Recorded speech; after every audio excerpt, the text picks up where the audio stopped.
नमस्कार सगळ्यांना. आज मी घेऊन आली एकदम झणझणीत, सुगंधी आणि घरच्या मसाल्यात बनणारं स्पेशल सुक्कं चिकन. हा मसाला एकदा बनवला ना तर तुमचं चिकन हॉटेलपेक्षाही भारी लागेल. चला तर मग लगेच सुरुवात करूया. सर्वात आधी 250 ग्राम चिकन नीट धुवून घ्यायचं. त्यात अर्धा चमचा आले लसूण कोथिंबीर पेस्ट, 1 चमचा तिखट, चिमूटभर हळद, चिमूटभर काळा मसाला, अर्धा चमचा गरम मसाला आणि 3 ते 4 चमचे दही टाकून हे चिकन छान मॅरिनेट करून घ्यायचं. आता आपण खास सुका मसाला तयार करूया. कढईत 1 चमचा धने, 3-4 मिरी, 3-4 लवंग, थोडी दालचिनी, थोडंसं दगडफूल, 1 चमचा तीळ, 1 चमचा जिरे, 2-4 मिरच्या, 2 चमचे किसलेले खोबरं असं सगळं एकत्र भाजून घ्यायचं. हे थंड झाल्यावर मिक्सरमध्ये बारीक वाटून घ्यायचं.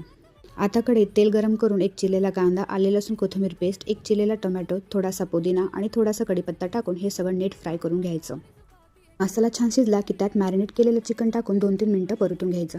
आता आपण वाटलेला सुक्का मसाला घालायचा आणि चवीनुसार तिखट आणि मीठ टाकायचं.